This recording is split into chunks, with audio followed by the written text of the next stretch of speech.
Oke. Silakan Bung Tova, Bung Nora.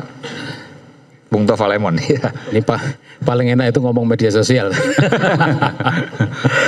Jadi tema ini, tapi Rakyat Bersuara ini semi media sosial kok. Iya betul. Saya memahami tema dengan kata riset itu, saya memahami betul. Bagi Anda yang biasa main medsos, yang atau desainer, yang pakai komputer, pakai laptop, desain, pasti familiar dengan istilah riset. Familiar dengan istilah restart. Dua istilah ini memang cukup menggambarkan untuk Indonesia. Kalau restart itu karena komputer sudah error, sudah stuck. Ditutul A keluarnya T, ditutul G keluarnya O. Servisnya setiap 5 tahun. Dipakai udah 25 tahun lebih, maka di restart. Ada dua restartnya, hard restart atau soft restart. Kalau restart itu langsung dengan gereng keras, dicopot apa namanya itu,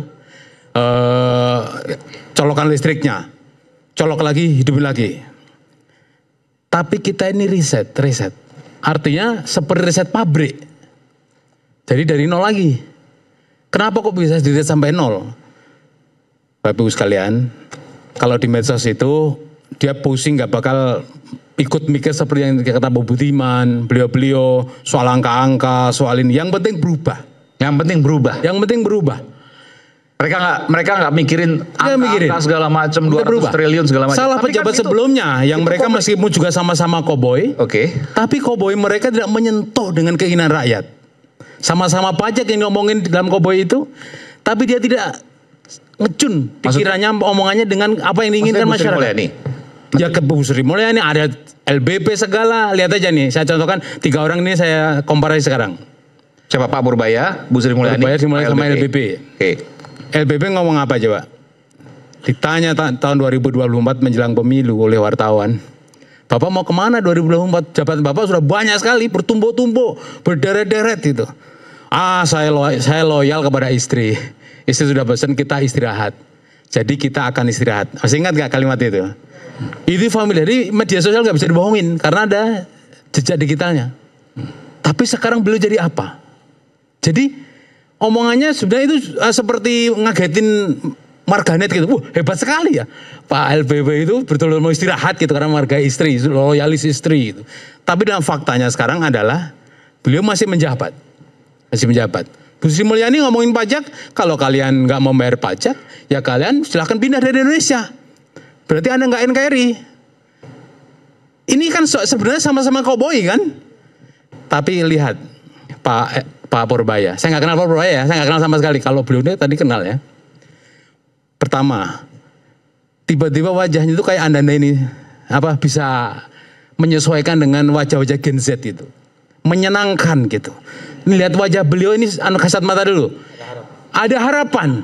Jadi beliau kalau ngomong itu menyenangkan gitu. Ceplos-ceplosnya itu bukan melukai. Sekarang mohon maaf ini sebut nama karena itu memang jejak digital. Pak LBP setiap bersikap seperti koboi, kira-kira menyenangkan kita atau menjengkelkan kira-kira? Ini saya tanya anak-anak yang main medsos ini. Menjengkelkan. Menurut Bung Tova kali. Enggak, itu udah nama LBP itu. Ini mau saya sebut nama ya. Kan ini kan respon masyarakat kan, warganet. Itu terbuka sekali. Iya, oke.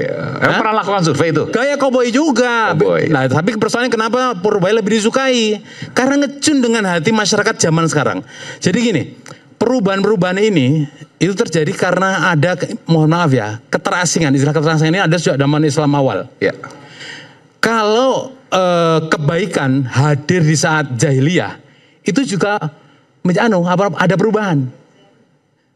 Ya, kebalikannya kejahatan hadir di saat kebaikan, itu juga ngagetin. Pak LBP, Bu Sri Mulyani, siapa lagi? Dulu Ahok, mohon maaf ya, mundur jauh. Ketika masyarakat sedang menginginkan apa, yang keluar apa. Masyarakat bukannya mendapatkan hiburan, malah mendapatkan penyakit. Jadi para pemain-pemain ini, mohon maaf pemain tanda petik ini, ketika mereka berulah di depan media, bagi warganet dianggap hiburan. Kalau hiburan menyenangkan, kami suka. Ini Pak Purbaya ini menyenangkan ini. Dia tuh kalau ngomong calcul, mirip LBP, tapi LBP itu menyakitkan kalau saya melihat gaya-gayanya. Beda, sama-sama koboi. Sama koboi. Ini memang repotnya warganet begitu. Jadi kalau kemarin ini kaku-kaku ya bahasan ekonomi soal angka-angka fiskal dan sebagainya, udah bosan masyarakat. Ayo dong ada perubahan. Nah, bahasa Pak Purbaya ini benar-benar ini saya buka-buka di internet, bahasanya mudah dimengerti oleh masyarakat awam. Betul nggak? Satu, mudah dipahami. Dua, dia itu mengatakan dengan terbuka, transparan, epistemik. Apa itu epistemik itu? Jujur, keberanian menyampaikan fakta apa adanya. Nggak ditutup-tutupin, nggak diatur-atur, nggak disetting-setting. Nah, rupanya mungkin ya Pak Prabowo suka gaya-gaya seperti ini. Perlu hawa baru, gaya baru yang mungkin dengan ini kami lempar ke masyarakat, disukai atau tidak. Oke. Dan nyatanya sampai sekarang nggak disemprit sama Pak Prabowo. Jadi betul beliau, pasti ini selain salah satu garis dengan Pak Prabowo. Jadi beberapa orang mungkin dilempar ke masyarakat gaya Pak Purbaya. Ada lagi gaya siapa lagi? Ya, itu ada kesengajaan, nggak mungkin tanpa sengaja. Jadi bukan personal ya, bukan personal. Karena saya buka video-video zaman dia menjadi kepala LPS ya. PS. Ya begitu. Saya baru tahu loh, kok nggak dulu muncul orang ini. Kemana aja sih ente? Apa begitu? Kemana ente? Nah, banyak sekali respon positif. Ya meskipun belum tentu benar atau tidak. Itu kan waktu belum lama ini ditanya wartawan, Pak, gaya Bapak itu dikritik oleh Hasan Nasbi. Katanya kalau ngeritik sesama menteri, di dalam bukan di luar. Lah Hasan Nasbi sendiri juga ngeritik menteri di tempat terbuka. Apa susahnya mengkontak pribadi, bukan di depan media, bukan di podcast. Ini kan serba salah kan? Nah, apa jawaban Pak Purbaya itu? Ini pasti soal gaya saya ya. Coba, mana indeks. Rupanya beliau itu sudah mempersiapkan bahwa apa yang dia lakukan itu sudah berdasarkan survei yang dia lakukan. Jadi dia langsung buka Android, disampaikan itu data-datanya. Ini loh, ketika bulan Agustus menuju ke akhir tanggal 25, kepercayaan masyarakat terhadap pemerintah itu rendah banget. Sehingga berakhir dengan kerusuhan, diawali dengan demo. Mendekati September, kami mengadakan istilahnya itu, ya gaya saya awali seperti itu. Ini kata-kata Pak Purbaya di depan media kan.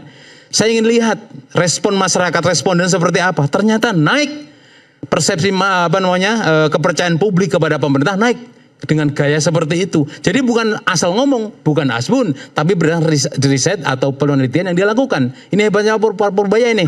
Jadi dia bukan asal, saya ini hebat nih komunikasi saya sehingga kepercayaan masyarakat naik. Itu berdasarkan survei yang dilakukan oleh tim beliau. Jadi betul-betul saintifik, betul-betul itu ilmiah, tidak mengada-ngada. Ya memang seperti itu faktanya. Jadi memang gaya beliau seperti itu. Nah, ini sudah cukup modal bagi beliau untuk trust building, ya, membangun kepercayaan bahwa kebijakan-kebijakan yang dia sekarang jawab dengan ceplas-ceplos itu ada harapan. Beda dengan ancaman kan, pejabat-pejabat kita, mohon maaf sekali saya nggak nyebut nama lah. Sebagian pada begitu caranya, mengancam, menakut-nakutin. Misalnya apa? Misalnya, lihat soal pajak nih. Kenapa sih masyarakat itu rendah bayar pajaknya, harus diburu kemana sampai lubang tikus.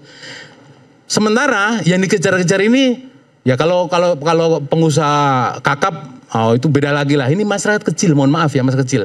Yang nunggu harapan tadi loh, tukang ojek online, ojol, tukang pedagang pasar kecil. Di satu sisi dikejar pajak, di sisi lain dikejar debt collector. Oke. Jadi orang-orang kayak gini, orang pinggiran, mohon maaf saya sebut orang pinggiran, tidak membayar pajak bukan karena tidak mampu, uangnya nggak ada, nggak profit usahanya itu. Udah nggak profit dikejar pajak, dikejar debt collector karena cicil motor itu nggak bisa. Bayangkan Pak, pemerintah dalam ini pajak mengejar dia di luar rumah dikejar oleh debt collector. Betapa susahnya masyarakat. Nah, Prabowo dalam kondisi serba salah sekarang ini. Saya 2 kali menjadi relawan Prabowo ya, 2014, 2019.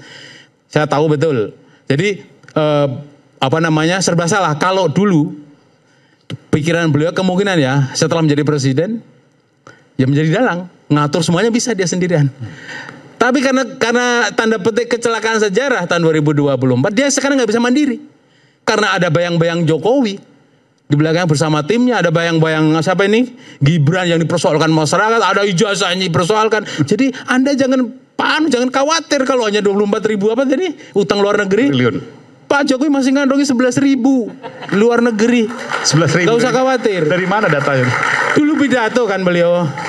Di luar negeri saya ngantongi data, ya ini saya ngantongin data 11.000 triliun. Sampai sekarang sampai mana ngejarnya 11.000? Ini di luar negeri sama. Oh, utang, maksudnya ini korupsi di luar. Uang kita ada di luar negeri, nggak tahu maksudnya apa itu. Oke. Jadi kata-kata seperti di media sosial pasti diingat-ingat. Kalau masyarakat bukan media sosial suka lupa seperti yang Pak Budiman tadi katakan. Wong baru sebulan bekerja, kok sudah dijunjung-junjung. Wah ini terbaik. Sama dulu pejabat semua juga begitu. Baru 3 minggu karena pencitraan luar biasa, maka masyarakat itu mudah lupa. Maka kemarin Pak Deddy Mulyadi kawan saya juga itu, saya paham betul ya. Ketika Pak Purbaya mengeluarkan data 300 berapa triliun ngendap itu di Bank Sentral itu, pertama yang protes adalah Kang Deddy. Bedanya Purbaya dan Deddy apa? Deddy punya kekuatan media sosial. Jadi sudah terlanjur tercipta Kang Deddy itu kreatif, pinter, followernya banyak, dia ngelola pemerintah dengan baik karena semua gerak Deddy Mulyadi masuk YouTube. Memang Purbaya punya kekuatan media sosial, nggak ada baru sekarang ini. Deddy sudah lama. Oleh karena itu bahkan nggak punya media sosial ya? Nggak punya. Okay. Jadi makanya dari itu kemarin saya sempat di WA nih sama seorang tokoh nasional bilang saya, tapi semoga Pak Deddy nggak nonton ya. Lihat tuh Pak Deddy Mulyadi itu hari ini ngomong bahwa Aqua, karena ini harus saya sebut mereknya ya, bahwa Aqua itu airnya pegunungan tapi ternyata bukan pegunungan. Memang itu ada wawancara Pak Deddy dengan para tengah ada disinformasi di situ. Terungkap di situ. Oh airnya ternyata bukan di pegunungan. Jadi masyarakat terlanjur percaya nih Kang Deddy nih. Wah hebat nih Kang Deddy. Tapi saya bangun tidur pagi-pagi, Kang Deddy mengakui bahwa itu memang dari pegunungan. Baru sehari sudah berubah total pengaruh media sosial. Jadi kalau Kang Deddy oh ini sudah nggak ada yang curiga bahwa itu ada damai misalkan 86, nggak ada yang curiga. Karena terlanjur percaya, kultus namanya, terlanjur percaya kepada Deddy Mulyadi. Inilah kekuatan media sosial. Oleh karena itu harus hati-hati. Saya mengetahui masa lalu seseorang ya tinggal buka di media sosial. Tinggal buka di Google, kalau perlu kita enkripsi, kita cari data dia, termasuk Purbaya. Purbaya memang bagi saya pendatang baru, saya nggak tahu betul. Tapi kok hebat sekali nih orang ini bisa berkomunikasi yang bagus, bisa membangun kepercayaan yang bagus. Tapi sore tadi sudah agak sudah agak loyo. Tampaknya beberapa menteri sudah mengancam dia, sehingga dia bilang ditanya oleh wartawan, gimana Pak soal kenaikan gaji ASN? Nanti di kantor, sekali bicarakan dengan teman-teman. Nggak enak kalau di depan umum, sudah banyak peringatan. Jadi, ancaman seperti itu kan terbuka menteri-menteri itu kan. Maksudnya suruh kalau bicara ngeritik sesama menteri di dalam. Tapi dengan alasan solid juga berbahaya. Mohon maaf ya. Yang penting solid, masyarakat tahunya kita solid. Jangan sampai keluar persoalan di dalam kementerian kabinet ini. Itu juga berbahaya. MBG misalkan. MBG apakah bisa solid? Kalau bisa solid supaya masalah-masalah yang menimpa program MBG nggak ketahuan, misalnya keracunan, kalau bisa media dibungkam supaya nggak, tapi itu berbahaya terkait dengan nyawa. Makanya hadirnya Purbaya ini juga akan menerjemahkan, mentranslate bahwa yang disebut solid itu apa. Nah, tapi kan saya harus ini juga challenge juga, Bung Tova. Ini kan Anda bicara soal komunikasi, gaya komunikasi. Mungkin Anda suka, orang lain banyak suka, mayoritas masyarakat suka. Tapi kalau bicara substansi, ada banyak bahaya di depannya. Ternyata. Jadi gini, modal pertama yang penting dicintai dulu. Oke. Jangan sampai kemudian pejabat baru sudah dibenci. Dia kan pejabat baru. Minimal disukai, tapi kalau pejabat yang sudah lama dijadikan jabatan baru lagi, tambah pejabat lagi, pasti jengkelin itu. Oke, ini udah satu good start lah ini. Good start ini, good start. Baik. Ibaratnya kalau saya sakit, saya dapat obat yang langsung bisa menyembuhkan penyakit, tidak apa-apa. Selanjutnya saya mikirin cara makan supaya nggak terulang penyakitnya. Sama dengan Purbaya ini. Yang penting dia sudah menjadi media darling, warganet darling, masyarakat suka pada dia, selanjutnya baru dipikirkan. Tidak apa-apa. Oke. Ini seperti bom kejut lah. Seperti itu. Saya lihat Bung Ferdinand udah senyum-senyum. Nanti kita kembali. Isu hangat kadang bikin penat, apalagi kalau kita tidak bisa mencerna dengan cermat. Jangan lupa dengan secangkir kopi hangat yang nikmat untuk menemani kebersamaan dalam program Rakyat Bersuara bersama saya Aiman Wicaksono. Dicintai dulu, urusan substansi sambil jalan. Kita kembali sesaat lagi.